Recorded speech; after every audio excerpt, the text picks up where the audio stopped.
see them. They're coming. By the time the first hard frost hit the valley, Hurry. Caleb Turner already knew he didn't have a real home anymore. The little wooden cabin at the edge of the Wyoming foothills had never been much. Just 2 small rooms, a sagging porch, and a roof patched with mismatched shingles. But it had been his father's place. His father had built it himself, board by board, back when Caleb was still learning how to tie his boots. Every wall held a memory. The mark on the door frame where his dad had measured his height, the crooked nail that once held a fishing hat, the table where they ate beans and cornbread on cold nights. Then in early October, the mine accident happened. They said it was fast. They said there was nothing anyone could have done. The words sounded clean and professional, but they didn't change the fact that Caleb was 16 and suddenly alone. His mother had left years earlier, chasing a life that didn't include a remote mountain town or a man who worked underground. She sent a postcard once from Arizona. After that, nothing. The county placed Caleb with a distant aunt who lived 2 hours away, but she already had 3 kids in a house that felt tight and crowded. Caleb stayed there for 2 weeks, long enough to hear the whispers. He should go to foster care. He's too quiet. He stares out the window like he's waiting for something. What Caleb was waiting for was the chance to go back. So when the social worker told him he could return to the cabin temporarily, just until winter set in, he didn't argue. He packed his few clothes into a canvas duffel bag and rode back on the same dusty road his father used to drive. The cabin greeted him like an old dog that had been left outside too long. The front porch sagged lower than before. One corner of the roof had caved in from early snow mixed with rain. Inside, the stovepipe leaned crooked, and cold air slipped through cracks in the walls with a quiet, constant whistle. Caleb stood in the doorway and felt something tight form in his chest. It wasn't just broken, it was dangerous. The wood stove still worked, but the heat escaped as fast as it came. The foundation had shifted, leaving a gap near the floor wide enough to see daylight. Fixing it properly would cost more than Caleb had ever held in his hands. He checked his wallet that night. $147. That was all he had left from his father's last paycheck and the small emergency fund they'd kept in a coffee can above the sink. Outside, the wind moved through the trees with a low, restless sound. Snow dusted the hills like a warning. Winter was coming. And in this part of Wyoming, winter didn't knock. It kicked the door in. The next morning, Mr. Dalton from down the road stopped by in his pickup. He'd known Caleb's father for 20 years. "Son," he said gently, leaning against the truck door, "this place isn't going to hold through January. You ought to come stay with us or head into town." Caleb shook his head. "I'll figure something out." Mr. Dalton studied him for a long moment. Caleb could tell he wanted to say more, but he didn't. He just nodded and left a sack of canned soup on the porch. At the general store, the talk was quieter but heavier. "That boy's trying to live alone. Winter will chew him up. Stubborn like his old man." Caleb heard the words but pretended not to. Inside, he felt uncertain, defiant, and afraid all at once. He didn't want charity. He didn't want to be sent away. And he didn't want to sleep in someone else's house while his father's cabin froze empty. What he wanted, though he didn't yet know how, was to survive where he was. That afternoon, he wandered farther than usual, following the fence line past an abandoned cattle field. The old Miller property had been empty since before Caleb was born.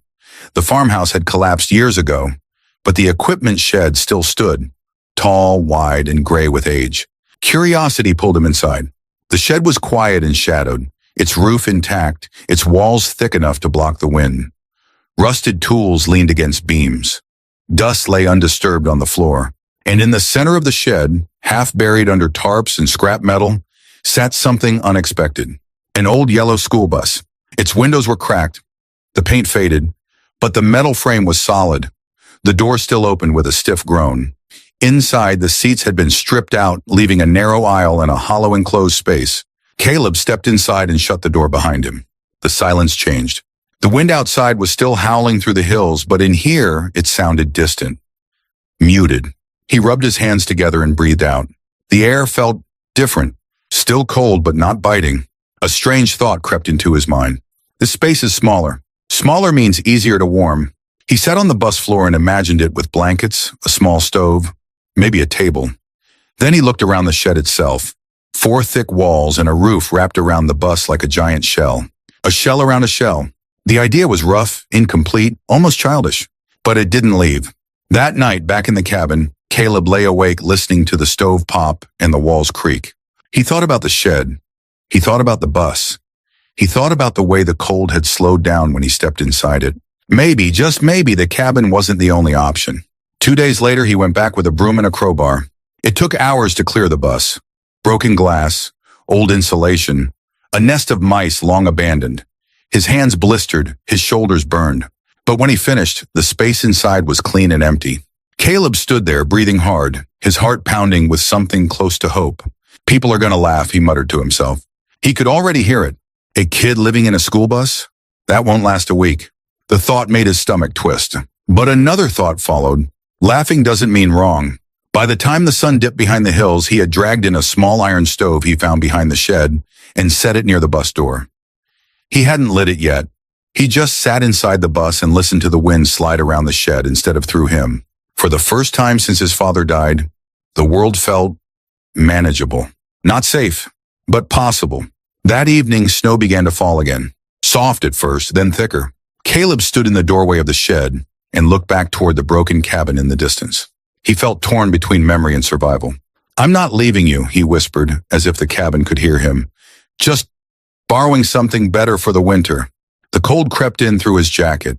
His breath came out in pale clouds. Somewhere deep inside, fear stirred. But so did something else. Resolve. Winter was coming. People were already doubting him. And the bus inside the shed looked like the kind of idea that only desperation could invent. Caleb closed the shed door and latched it tight. He didn't know yet if it would work. But he knew one thing. He wasn't ready to give up. And that was how the strangest home in the valley began. Not with confidence or certainty, but with a boy who had nowhere else to go, and one idea no one else believed in yet. By the time the second snowfall covered the road in a thin white sheet, Caleb Turner had made up his mind. The cabin wasn't going to make it through the winter. He tried to ignore that truth for a few days, but the cold kept proving him wrong. No matter how much wood he fed into the stove, the heat slipped out through the walls and the crooked foundation like water through a cracked cup. At night, the wind whistled through the gaps and rattled the windows so hard he had to stuff old shirts into the frames just to sleep. He didn't say it out loud, but he knew what the cabin had become. A memory, not a shelter. So every afternoon after school, he walked back to the abandoned equipment shed and the old yellow bus inside it. The idea that had started as a strange thought was turning into a plan. A risky one, a lonely one, but the only one he had. The first thing he did was measure the inside of the bus using a piece of rope and a carpenter's pencil he found in the shed. Small, he murmured. That's good. Small meant he could warm it. Small meant the stove wouldn't have to fight the entire Wyoming winter alone. He scavenged boards from behind the collapsed farmhouse and used them to block the broken windows. He layered cardboard and old feed sacks between the boards, pressing them tight into the metal frame. Every time he sealed another crack, the bus felt less like a piece of junk and more like something alive. Something waiting. Inside, he laid down a tarp over the rusted floor and stacked 2 old quilts his aunt had given him in the corner. He dragged in a milk crate to use as a table and hung a lantern from a bent coat hook. The stove took longer. He found it buried under scrap metal near the shed wall, small, iron, and heavy. It took all his strength to slide it across the dirt floor and line it up near the bus door. The stovepipe was bent and short, but he pieced it together from what he could find, guiding it up through a hole in the shed roof that once held a vent. 2 shells, one inside the other. He didn't know the words for it, but instinct told him the wind would have to fight twice to reach him. People noticed. They always did. When smoke first rose from the shed chimney, Mr. Dalton drove by slowly, his truck crunching over frozen gravel. He stopped and leaned out the window. "Caleb," he called, "what in the world are you doing?" Caleb hesitated before answering. "Fixing a place to stay," Mr. Dalton frowned. "That old bus?" "It's inside the shed," Caleb said. "Blocks the wind." Mr. Dalton scratched his jaw. "Son, that's not a house. That's a tin box." Caleb shrugged. "It's smaller than the cabin." "That's the problem," the man said gently. "You'll freeze faster." "Maybe." But Caleb didn't argue. At the general store, the story spread fast. "You hear about that Turner boy? Living in a school bus now. In a shed. Kid's lost his mind." Someone laughed. Someone else shook their head. "He'll be begging for help by December." Caleb kept his eyes on the floor when he walked past them. His face burned, but he didn't turn back. He wasn't trying to be clever. He was trying to be warm. The nights grew longer. The cold grew sharper. On his first night inside the bus, Caleb built a small fire and sat cross-legged on the tarp, watching the iron stove glow dull red.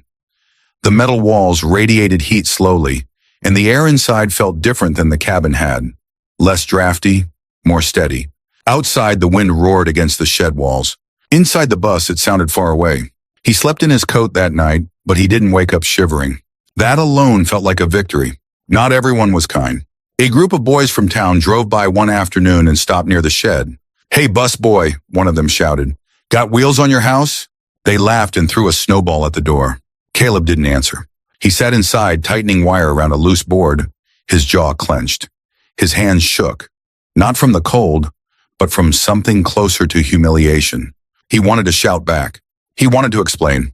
Instead, he kept working. Inside him, emotions tangled together.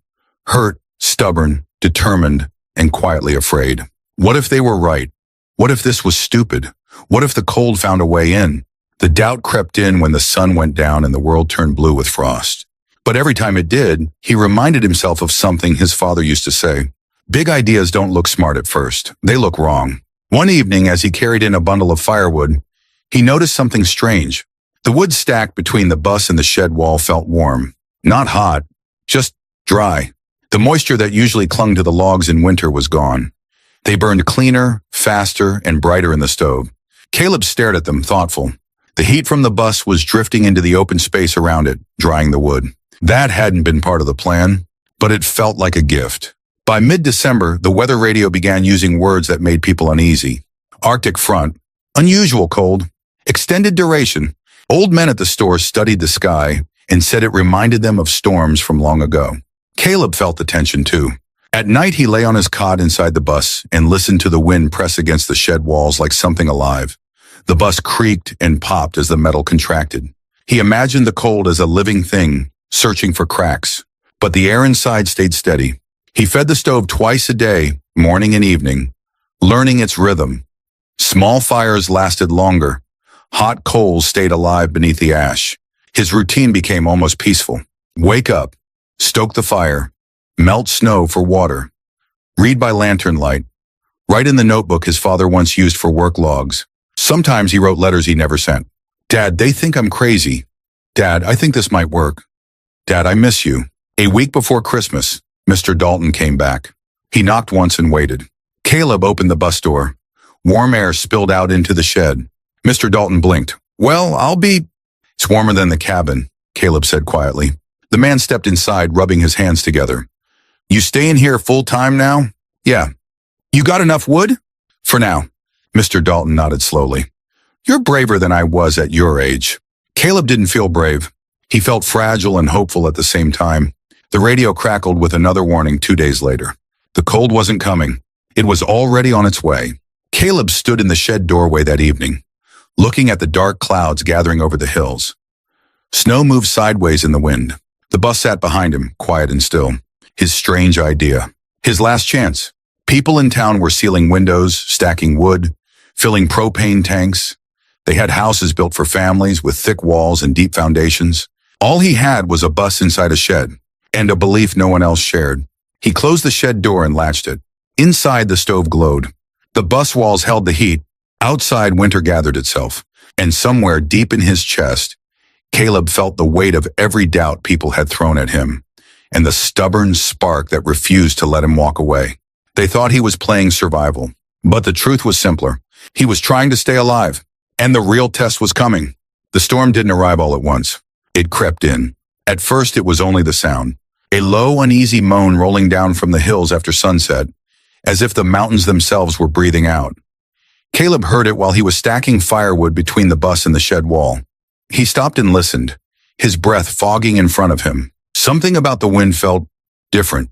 Not playful, not passing. Heavy.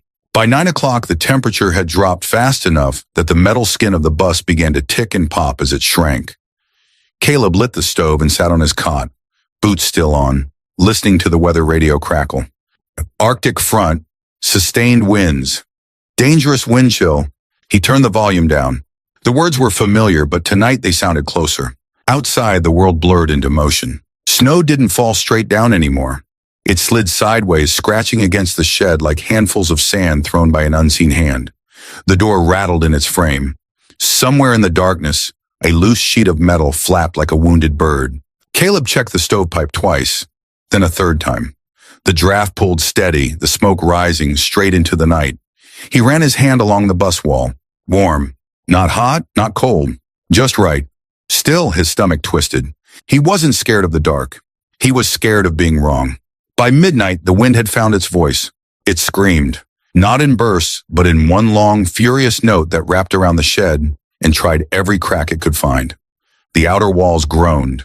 Snow piled against them, hissing and sliding. Inside the bus, the lantern swayed gently. Caleb lay on his back, staring at the ceiling, counting breaths. If the shed goes, the bus goes. If the bus goes, I go.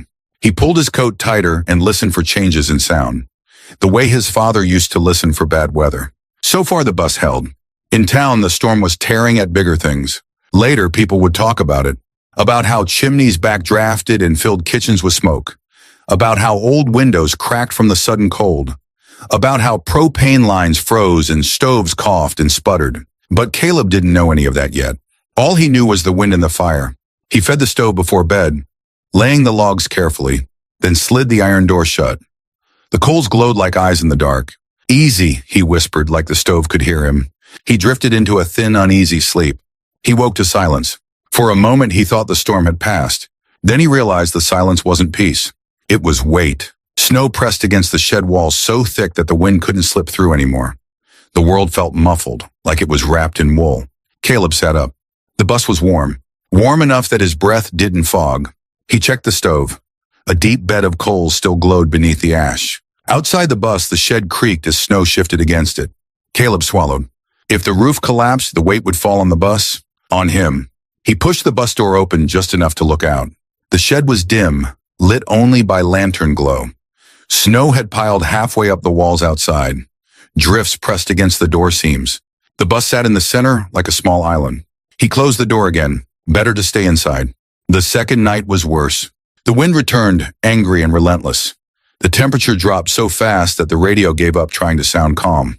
Air dangerous conditions. Avoid travel. Frostbite in minutes. Caleb sat with his back against the bus wall, knees pulled to his chest. His hands felt stiff even near the stove. Doubt crept in like cold air. What if the metal sweats? What if the stove dies? What if I should have gone to town? He pictured the warm kitchens and bright windows he used to pass on his way home from school. The smell of soup, the sound of voices. Loneliness pressed harder than the cold. He opened his father's notebook and wrote, Night 2, wind sounds like it wants in. Stove still burning, bus still warm. He paused, then added, I hope I did this right. Somewhere near dawn, the storm reached its worst. The wind howled like a train tearing through the valley. Snow forced itself under the shed door and piled against the bus tires. The bus shuddered once, then settled. Caleb stood and braced himself against the wall. The stove glowed red. The air stayed steady.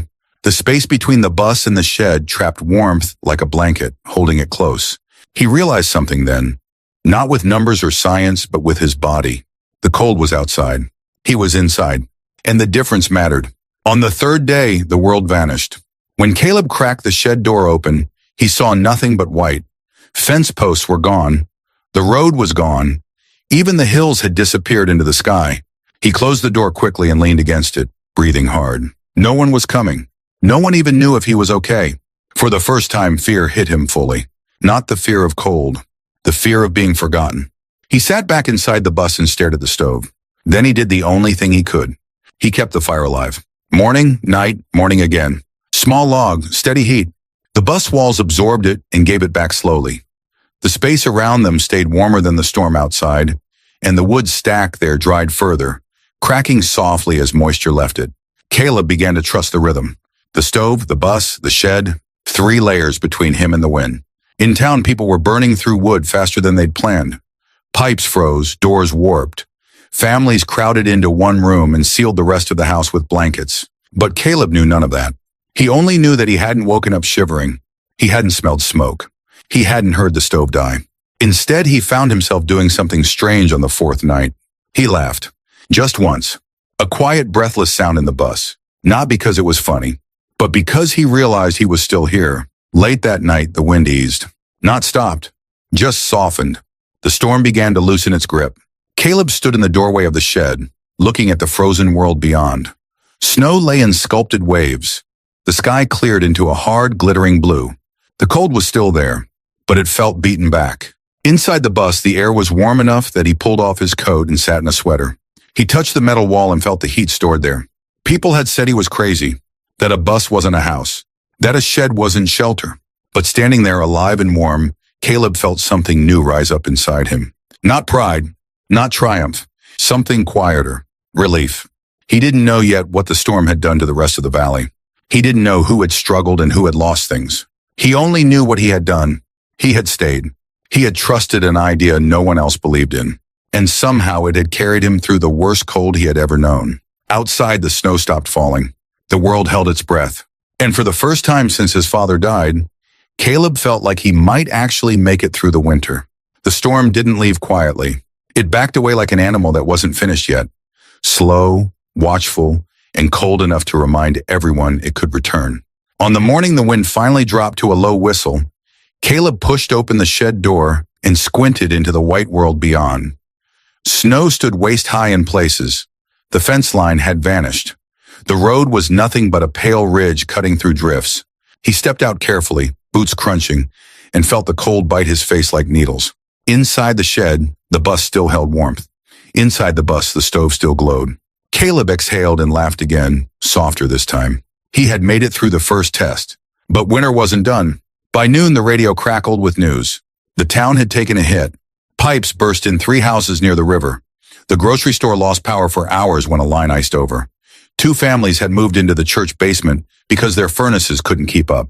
At the general store, people stood close together, trading stories like bruises. My chimney iced shut. We burned half our wood pile in 2 days. Had to sleep in the kitchen, warmest room we had. Caleb listened quietly, his hands wrapped around a paper cup of coffee someone had pressed into them. No one asked him how he'd done. They still saw him as the boy in the bus. The joke. The mistake. And maybe that was fine. Back at the shed, Caleb noticed something else.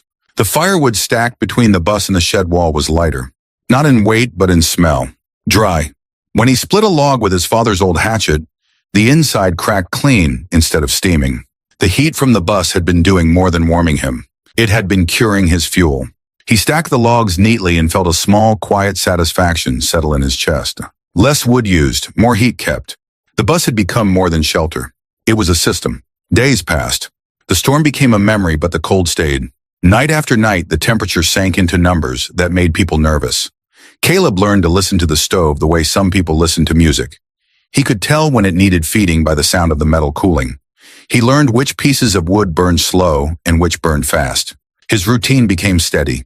Wake before dawn, stoke the fire, melt snow for water, eat canned beans and bread. Read, write, sleep. Loneliness still visited him, but it didn't own him anymore. The bus walls glowed faintly at night, storing the day's heat and releasing it slowly like a promise. In town, the struggle showed on people's faces. Mr. Dalton's truck was parked outside the store one afternoon, hood open. Battery froze, he muttered. Never seen it happen this early. Mrs. Reed from the post office walked in with her scarf pulled tight around her face. My kitchen pipes burst, she said. Flooded the floor. People nodded with tired eyes. They weren't starving. They weren't homeless. But they were uncomfortable, frustrated, and worn down. Winter had found their weak spots. Caleb returned to the shed that evening and felt a strange mix of guilt and gratitude. His bus was warm enough that he took off his gloves inside. He sat at his crate table and opened his father's notebook again. Day 9, he wrote. Storm passed. Cold still here. Bus still holding. He hesitated, then added, I think the shed is doing more than I thought. The wind hits it first. The bus only gets what's left. The words looked small on the page, but the idea behind them felt large. He wasn't just hiding from winter. He was letting winter hit something else before it reached him. The first visitor came 2 days later. It was Mr. Dalton. His truck crawled through the snow and stopped outside the shed. He knocked once, then waited. Caleb opened the bus door. Warm air spilled out. Mr. Dalton blinked, surprised. Well, you look comfortable. I am, Caleb said. The man stepped inside the shed, then into the bus. He took off his hat and rubbed his hands together. Warmer than my living room, he admitted. Caleb didn't smile. He just stood there, unsure what to say. Mr. Dalton looked around at the stove, the stacked wood, the quilts. You've been here the whole time? Yes, sir. And you're not burning through wood like crazy? Caleb shook his head. Not really. The man let out a low whistle. Son, I thought you were going to freeze. Caleb shrugged. I thought so too. They stood in silence for a moment, the stove ticking softly between them. Well, Mr. Dalton said at last, I'll tell folks you're still breathing. Caleb watched him leave, his heart pounding with something close to pride. Word spread slowly. Not like gossip, like curiosity. People drove by the shed more often. Some slowed down, some stared. A few waved. Caleb stayed inside listening to tires crunch past. He didn't want attention, but he felt the shift. The laughter was fading. The doubt was thinning. One evening as he was splitting wood, a woman from town, Mrs. Reed, walked up the path. I heard you stayed warm, she said. Caleb nodded. Mostly. She peered into the shed, eyes wide. Inside a bus? Yes, ma'am. She shook her head. My pipes burst twice this week. I'm sorry, Caleb said. She looked at him for a long moment. Can I see it? He stepped aside. She walked slowly around the bus, touching the metal with her glove. It's like a thermos, she murmured. Caleb didn't know the word, but he liked the sound of it. That night, he sat by the stove and felt something new settle into him. Not just survival, understanding. He saw now what the bus and the shed were doing together. The shed took the wind. The bus kept the heat. The space between them held still air like a blanket. Three things working as one. People with bigger houses had more space to heat, more walls for cold to leak through. He had one small room inside a big shield. It wasn't fancy, but it was smart. In town, winter kept taking its toll. Families crowded into single rooms. Old furnaces coughed. Wood piles shrank faster than planned. Caleb began to hear things he hadn't before. That kid might be onto something. Bus inside a shed. Who would have thought? Better than burning furniture. He kept his head down. But inside, something warmed besides the air. Confidence. Not loud. Not boastful. Just steady. Late one afternoon, as the sun dipped behind the hills, Caleb stood in the shed doorway and watched smoke curl from his stovepipe into the pale sky. He thought of the cabin, the one that had failed him. He still missed it, but he didn't feel tied to it the same way. Home wasn't just boards and nails. It was where the cold couldn't reach him, where he could breathe, where he could sleep without fear. The bus had become that place. The radio warned of another front moving in, not as strong as the last, but strong enough. Caleb checked his woodpile and felt ready. He closed the shed door and lit the stove. Outside, the world grew sharp and white again. Inside, the bus glowed softly. And while the town braced itself for more cold, Caleb sat with his back against warm metal and realized something simple and powerful. What they had laughed at was now the only thing between him and winter. And it was working. The questions didn't come all at once. They arrived the way winter sunlight did, slowly, cautiously, as if afraid to believe what it saw. At first, people only drove past the shed more often. Pickup trucks slowed on the frozen road. Someone honked once, a short, unsure sound, then kept going. Caleb noticed, but he didn't step outside. He stayed inside the bus, feeding the stove and pretending the world beyond the shed didn't exist. He had learned something important during the storm. Warmth was fragile, and attention could be too. One morning when the sky was the pale blue of polished glass, Mr. Dalton came again. This time he didn't knock and leave.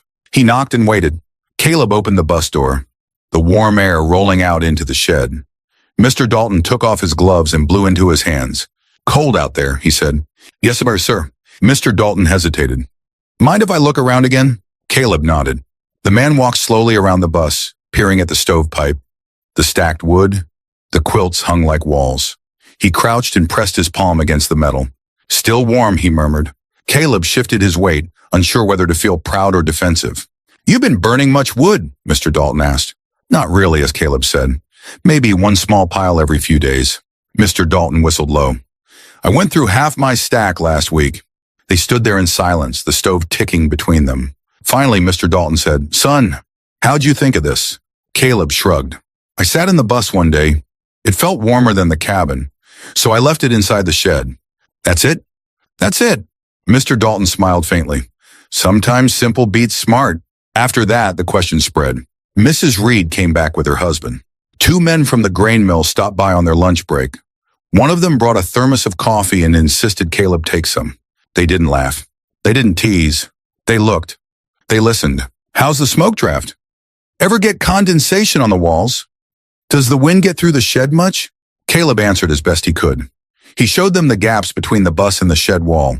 He explained how the wood dried there, how the stove only needed small fires. He didn't use big words. He just told the truth. It stays warm, that's all I know. The men nodded, thoughtful. That night, Caleb lay awake on his cot, staring at the bus ceiling. He felt different, not invisible anymore.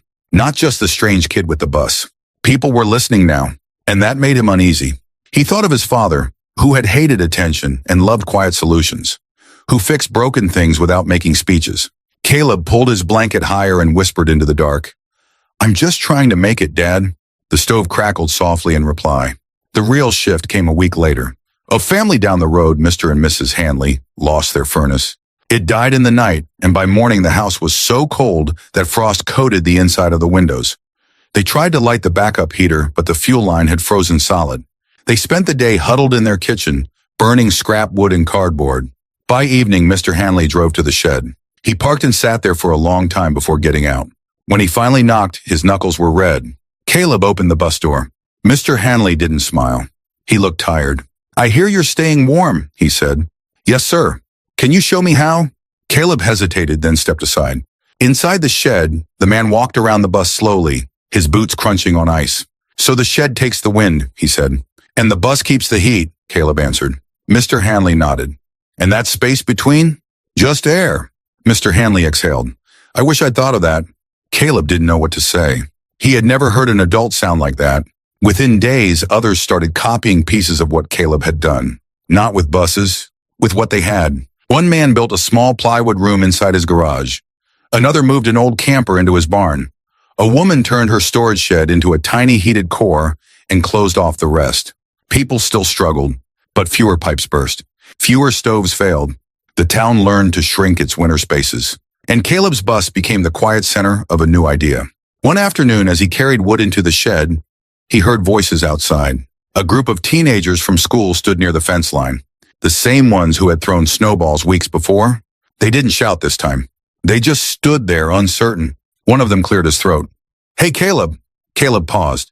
"Hey, you really living in there?" "Yes," the boy nodded. "My dad says you're kind of smart." Caleb almost laughed.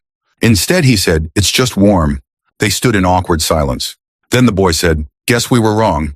Caleb shrugged. "It's okay." And for the first time, it really was. The town began to change how it talked about him. Not loudly, not officially, but in small ways. That Turner kid figured something out. He stayed warm through that mess. Smart boy, that one. Caleb heard the words in passing and felt something strange in his chest. Not pride, not happiness, a steadiness. He wasn't just surviving. He was being seen. Late one evening, Mr. Dalton returned with a bundle of wood in his truck bed. "You're running low," he said. "I'm okay," Caleb replied. "Doesn't matter," the man said. "You kept the town thinking when it needed to." He unloaded the wood without waiting for permission. Caleb watched, unsure what to do with the lump in his throat. "Thank you," he said finally. Mr. Dalton nodded. "Your dad would have liked this." Caleb swallowed hard. That night, he sat by the stove and wrote in the notebook again. Day 22, he wrote. "People are asking questions now. They don't laugh anymore." He paused, then added, "I didn't mean to teach anyone. I just didn't want to freeze." He closed the notebook and stared at the fire. The bus creaked softly as the metal warmed. Outside, the wind moved through the valley again, but not as fierce as before. Winter was still there, but it felt smaller. The next storm warning came over the radio the following morning. Another cold front. Another test. Caleb checked his woodpile, his stovepipe, his door seals. He felt ready, not fearless, but prepared. As he shut the shed door and lit the stove, he thought about what had changed since the first storm. He was still alone in the bus, but he wasn't alone in the valley anymore. People had stopped seeing him as a problem to be solved. They were starting to see him as someone who had solved one. And that shift, quiet, slow, and earned, felt almost as warm as the stove at his back. By mid-January, Caleb's bus was no longer just a curiosity. It had become a reference point. People didn't say the kid in the bus anymore. They said the setup Caleb built. That change didn't happen in a single moment. It happened in small, practical ways.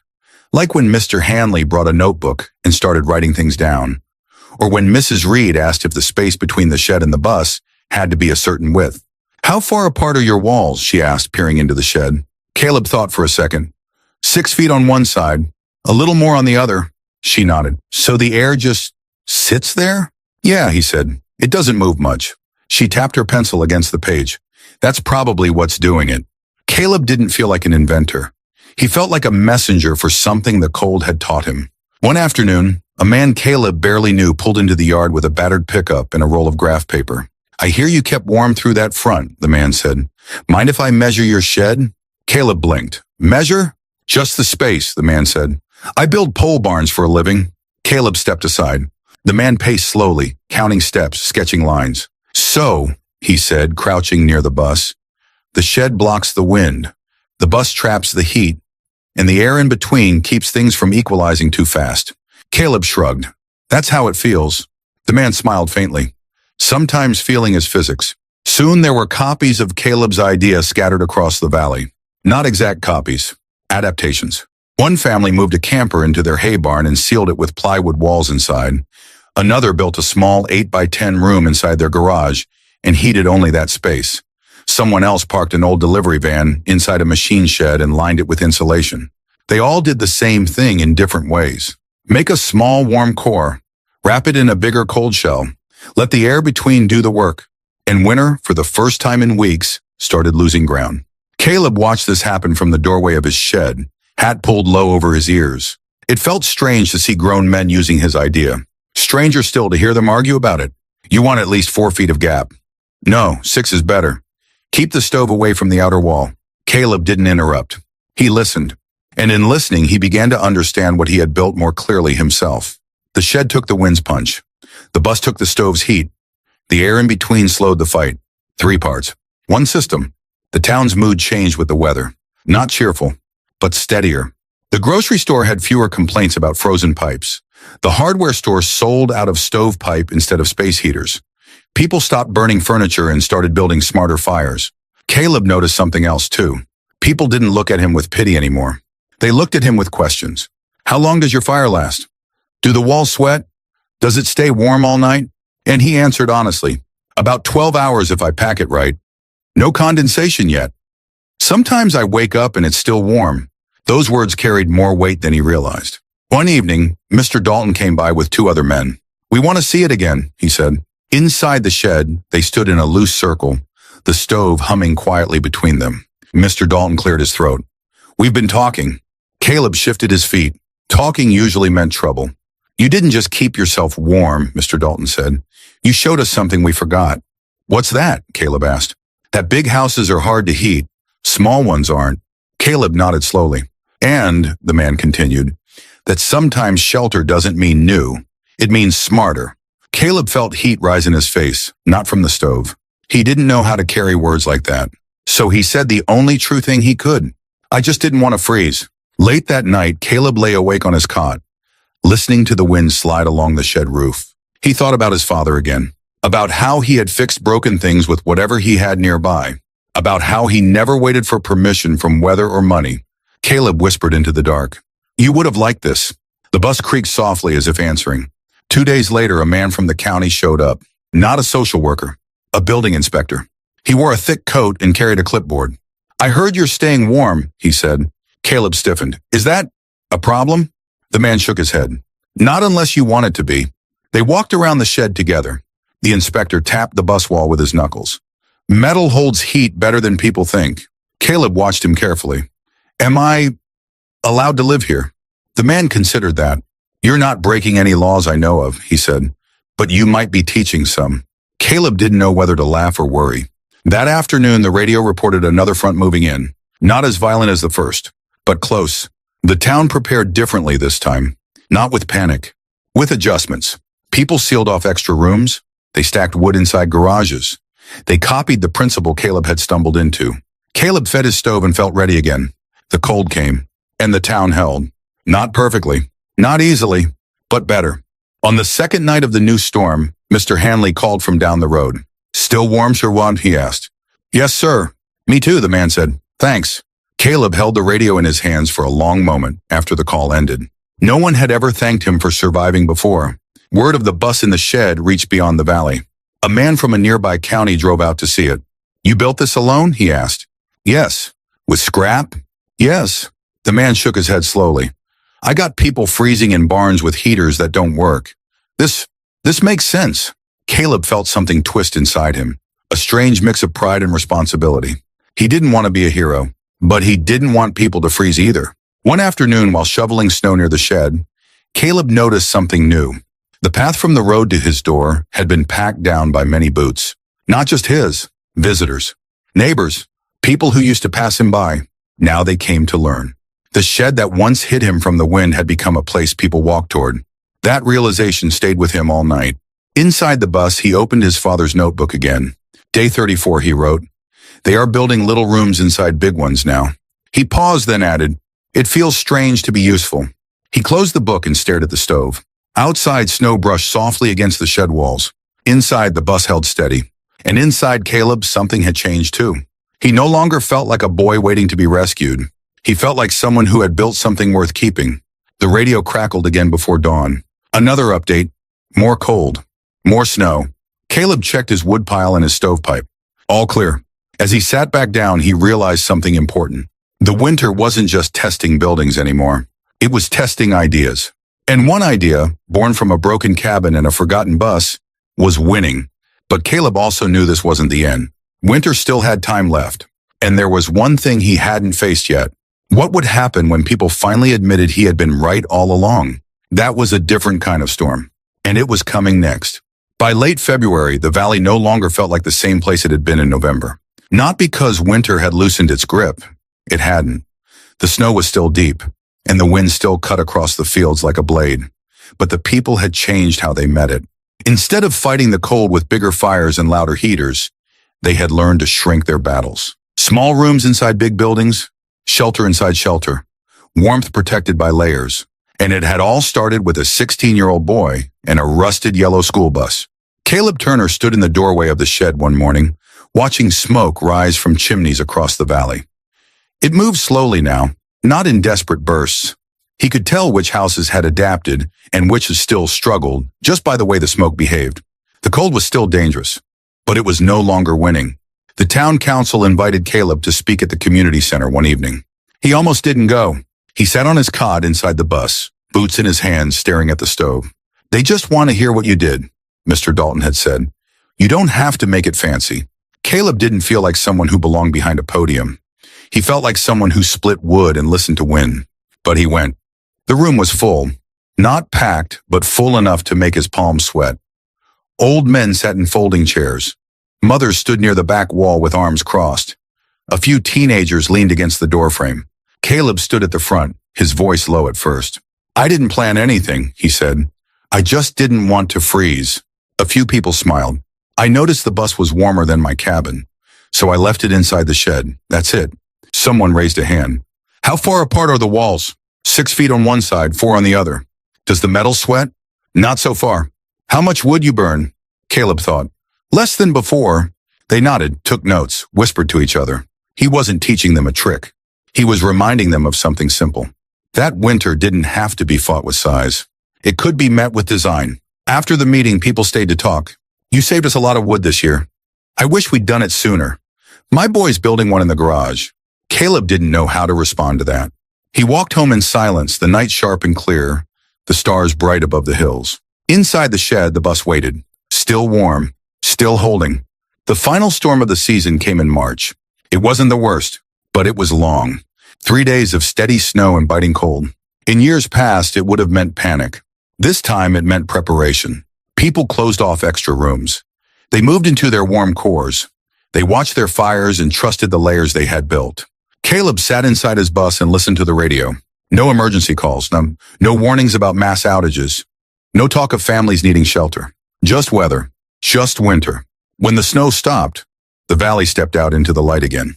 Frozen fences, bent tree limbs, but houses still standing, fires still burning. Spring came quietly. The first trickle of meltwater ran past the shed. The road reappeared in patches. The hills lost their sharp white edges and softened into gray and brown. One afternoon, Caleb walked back to the cabin for the first time in weeks. It still leaned, it still leaked, but it didn't scare him anymore. He stood inside and looked around at the place where his father had once lived. I made it, he whispered. Not just through winter, through doubt, through being laughed at, through being alone. He didn't move back into the cabin. Not yet, but he fixed the roof. Slowly. With help. By the time April arrived, The bus inside the shed had become something else. Not just a shelter. A story? People talked about that winter like it had been a teacher. The year we learned to build smaller. The year we stopped wasting heat. The year a kid showed us how. Caleb didn't correct them.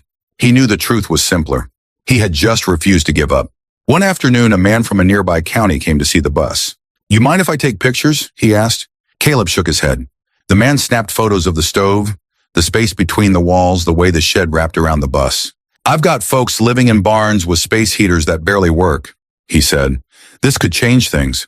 Caleb felt the weight of that. Not pride, responsibility.